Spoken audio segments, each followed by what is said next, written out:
Assalamualaikum warahmatullahi wabarakatuh. Selamat pagi Ananda semua. Semoga Ananda semua dalam keadaan sehat walafiat dan tetap semangat untuk belajar hari ini. Ananda, hari ini kita akan belajar tentang manusia, tempat, dan lingkungan dengan subbabnya yaitu pengertian ruang dan interaksi antar ruang.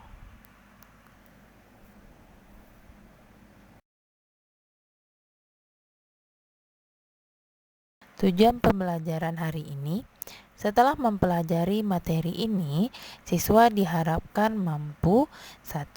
Menjelaskan pengertian konsep ruang. 2. Menjelaskan pengertian interaksi antar ruang.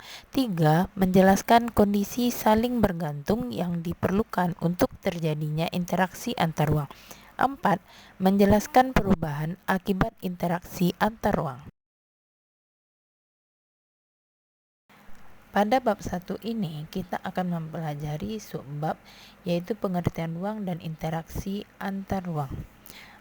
Lalu, apa itu ruang? Apakah Ananda tahu apa itu ruang? Coba Ananda perhatikan gambar berikut. Apakah gambar A merupakan ruang?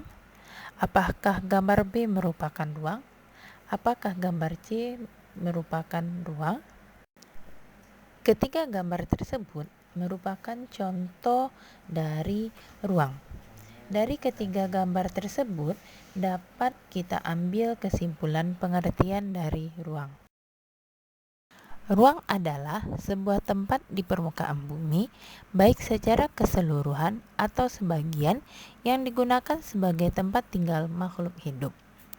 Apakah Ananda sudah paham apa yang dimaksud dengan ruang?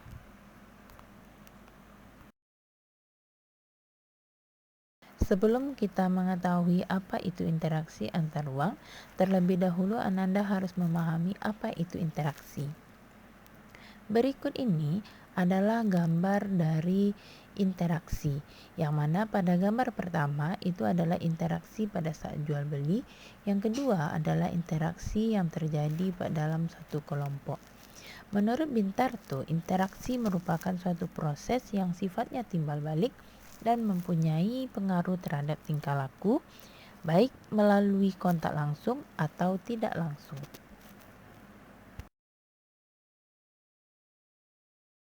Lalu, bagaimanakah interaksi antar ruang terjadi di dalamnya?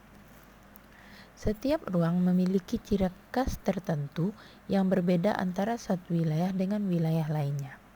Tidak ada satu lokasi pun yang karakteristiknya sama persis antara satu dan lainnya. Karakteristik inilah yang kemudian menciptakan keterkaitan antar ruang. Contohnya, ciri di perkotaan. Di perkotaan, bangunan nampak menjulang tinggi. Sedangkan ciri di pedesaan, bangunan nampak sederhana dan tidak ada gedung yang menjulang tinggi.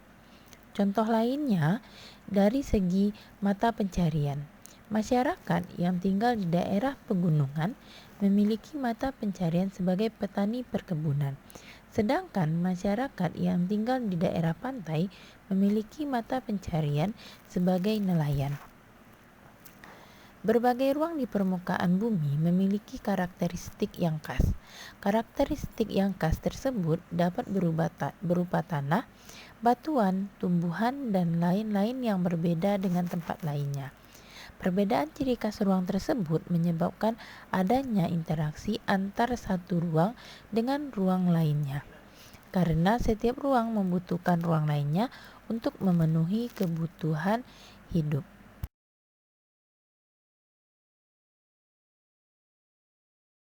Interaksi dapat terjadi dalam berbagai bentuk. Yang pertama, mobilitas penduduk. Mobilitas penduduk adalah interaksi dalam bentuk pergerakan manusia. Yang kedua, komunikasi.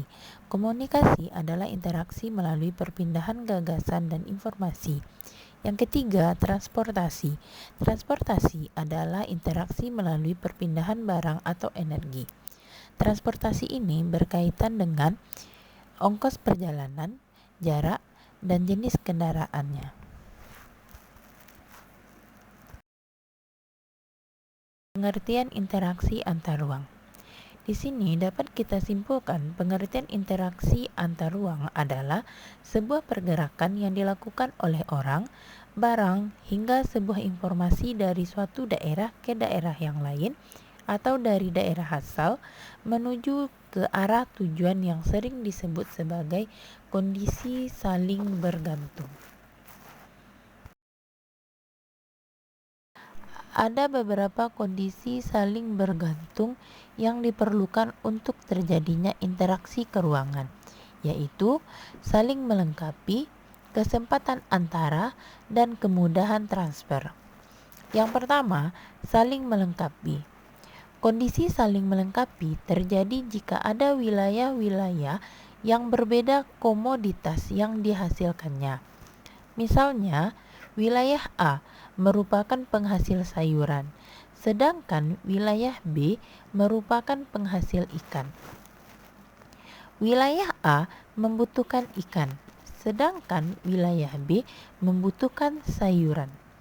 Jika masing-masing memiliki kelebihan atau surplus, maka wilayah A melakukan interaksi dengan wilayah B melalui aktivitas perdagangan atau jual beli. Kondisi yang kedua yaitu kesempatan antara. Kesempatan antara merupakan suatu lokasi yang menawarkan alternatif lebih baik sebagai tempat asal maupun tempat tujuan. Jika seseorang akan membeli suatu produk, maka ia akan memperhatikan faktor jarak dan biaya untuk memperoleh produk tersebut. Contohnya, wilayah A biasanya membeli ikan ke wilayah B. Namun, kemudian diketahui ada wilayah C yang juga menghasilkan ikan. Karena wilayah C jaraknya lebih dekat dan ongkos transportasinya lebih murah, maka pembeli ikan dari wilayah A akan beralih membeli ikan ke wilayah C. Akibatnya, interaksi antara wilayah A dan wilayah B melemah.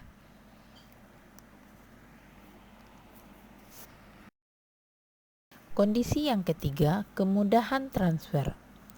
Pengangkutan barang atau juga orang memerlukan biaya. Biaya untuk terjadinya interaksi tersebut harus lebih rendah dibandingkan dengan keuntungan yang diperoleh. Jika biaya tersebut terlalu tinggi dibandingkan dengan keuntungannya, maka interaksi antar ruang tidak akan terjadi. Kemudahan transfer dan biaya yang diperlukan juga sangat tergantung pada ketersediaan infrastruktur atau sarana dan prasarana yang menghubungkan daerah asal dan tujuan.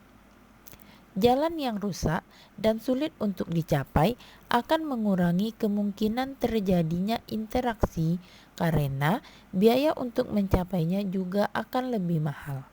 Sebagai contoh, seseorang akan menjual sayuran ke wilayah B dari wilayah A.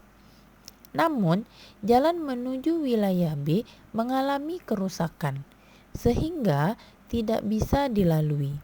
Akibatnya, orang tersebut tidak jadi menjual sayuran ke wilayah B. Cukup sekian materi kita hari ini tentang pengertian ruang dan interaksi antar ruang. Semoga apa yang Ibu sampaikan dapat Ananda pahami dengan baik dan bermanfaat untuk Ananda semua. Baiklah, kita akhiri pelajaran kita hari ini dengan membacakan hamdalah.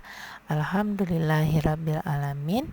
Terima kasih atas perhatiannya. Assalamualaikum warahmatullahi wabarakatuh.